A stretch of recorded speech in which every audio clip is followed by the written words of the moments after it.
네, 안녕하세요. 안녕하세요. 되게 오랜만이네요.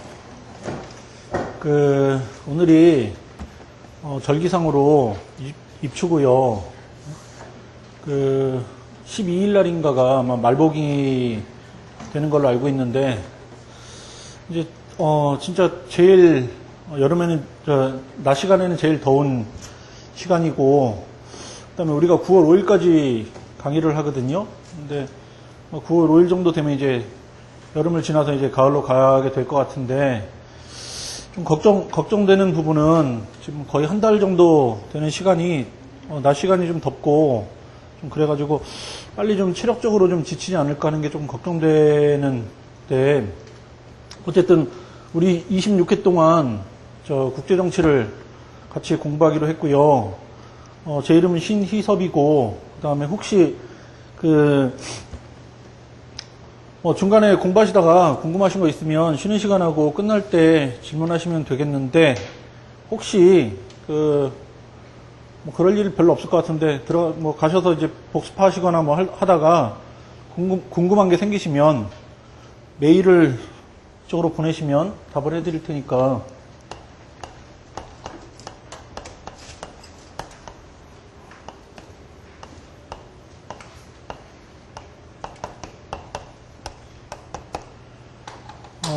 메일을 보내시면 되겠고요.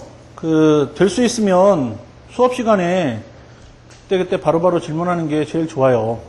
그때그때 해결하는 게 제일 좋으니까, 아마 공간이 401호가 그래도 공간이 아주 좁은 편은 아니라서 저쪽 뒤쪽 어디에 저렇게 질문 받으면 되니까 쉬는 시간에 필요하시면 질문하시면 답해 드리는 걸로 이렇게 진행을 하면 되겠고요. 그 다음에, 여러분들도 국립외견 준비하시느라고 1순환이니까 이제 막 입문하신 분도 계실 거고, 그 다음에 3월달부터 공부 시작해서 아니면 올해 초부터 이제 공부 시작하셔가지고 쭉 이렇게 진행하신 분도 계실 거고, 그 다음에 작년에 또 준비를 하셨고 외시도 보시고 이번에 시험 보신 분도 계실 거고 다양하게 계실 텐데. 혹시 올해 시험 보신 분 계세요? 2차 시험? 시험장에 가셔가지고? 계시면 잠깐 손 한 번만.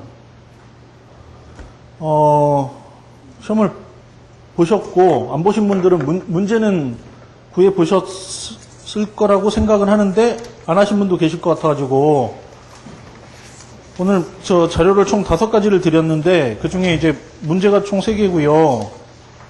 그 다음에 왜 정치학 공부를 하는지 하고 국제정치학 매핑 이렇게 자료가 있는데, 혹시 뒤에 지금 자료가 모자랄지도 모르겠는데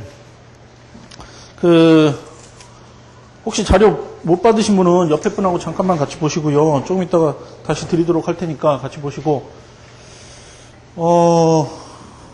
올해 외교관 후보자 선발시험 제2차 시험 이렇게 되어 있는 자료를 잠깐만 보실래요? 그걸 보면 시험 문제가 이렇게 나왔어요. 냉전체제 붕괴 이후에 소련의 위협이 사라짐에 따라 기존 동맹체제는 약화되고 유명무실한 제도로 남을 것이라는 신현실주의 예측이 제시됐다. 그런데 이것과 달리 동맹은 와해되지 않았다. 왜 그렇게 됐을까에 대해서 이제 답을 하라고 하면서 신현실주의자인 케네스 왈츠하고 스테판 왈트를 가지고 한번 설명을 해보고, 그 다음에 신자유주의하고 구성주의는 왜 나토라는 사례를 들어가지고 왜 동맹이 금방 붕괴되지 않는지 한번 설명을 해달라고 이렇게 질문을 했거든요. 올해가 이 문제가 나온 이유는 국립외견 3순환 준비하신 분들이나 아니면 외무고시 보신 분들은 이 문제 다 풀고 가신 문제인데, 올해가 한미동맹 60주년 되는 해예요. 그래서 동맹을 갖고 시험 문제를 만들 텐데, 국립외교는 특성상 지금 방향이 안 정해졌고요. 시험 문제 내신 분들도 안에서 되게 많이 옥신각신하고 다투고 싸우고 여러 가지 하셨다고 제가 알고 있거든요. 그래서 그분들이 문제 만들 때 아주 세밀하게 잘 다듬어갖고 문제 만들기가 좀 어려워서, 그러니까 거의 이론에 가까운 문제로 그냥 문제를 푼 거거든요. 어려운 문제는 아니고 되게 단순한 문제예요. 케네스 왈츠라는 사람하고 스테판 왈트는 좀 다른데, 케네스 왈츠는 물리적 힘을 가지고 국제정치를 파악한 사람이기 때문에 동맹을 힘의 관계로 본 사람이고요. 스테판 왈트는 물리적 힘이 아니고 그걸 어떻게 인지하는가가 중요하다는 관점에서 국제정치를 접근한 사람이기 때문에 힘의 문제가 아니라 인지의 문제로 접근한 사람이거든요. 그러니까 하나는 객관적 변수를 가지고 설명한 사람이에요. 케네스 왈츠.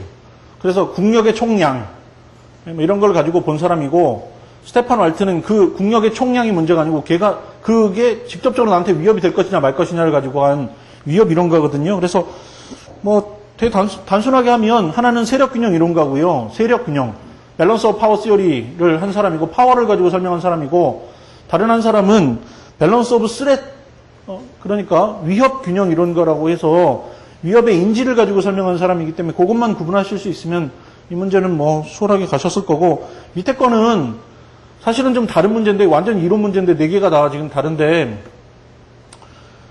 나토 케이스가 굉장히 재밌는 케이스고요. 90년대 후반부터 동맹 연구한 사람들한테는 뭐 너무나 관심이 많은 주제예요. 도대체 왜 목적을 잃어버린 동맹이 붕괴하지 않을까? 소련이 사라졌는데 얘는 왜 살아남았을까? 이게 이제 이 동맹 이론가들의 제일 재밌는 궁금증인데, 제도주의 이론가들은 이걸 뭘로 설명하냐면 제도의 관성이라는 걸 가지고 설명하거든요. 한번 만들면 안 없어진다. 이게 이제 제일 중요한 이 사람들의 설명 요인이에요. 만들면 안 없어진다. 제도의 관성. 그 다음에 두 번째, 구성주의자들은 나토를 유럽의 정체성 갖고 설명하거든요. 유럽 사람들이 갖고 있는 유럽적 정체성이 좀 특이하더라. 그래서 쉽게 안 없어진다. 이걸 가지고 이제 설명을 하는 건데, 조금 나쁘게 말하면 그냥 약수령 문제는 아니고 올해 문제가 외시하고 똑같잖아요. 한 가지 이제 차이가 난다면 30분을 빼앗아간 것 말고는 차이가 안 나거든요. 되게 재밌는 사람들이죠. 30분을 빼앗았다, 그러나 문제는 똑같이 낸다. 이게 이제 경로 우전성이라고 하는 관성의 문제인데 안 바뀌거든요, 사람들이. 그렇잖아요. 똑같은 돈 받고 가가지고 출제하는데 문제 정교하게 만들고 이렇게 안 하거든요. 그래서 좀 재미없는 문제고, 이 문제를 풀 때 옛날 외시라면 4페이지를 쓰면 돼요.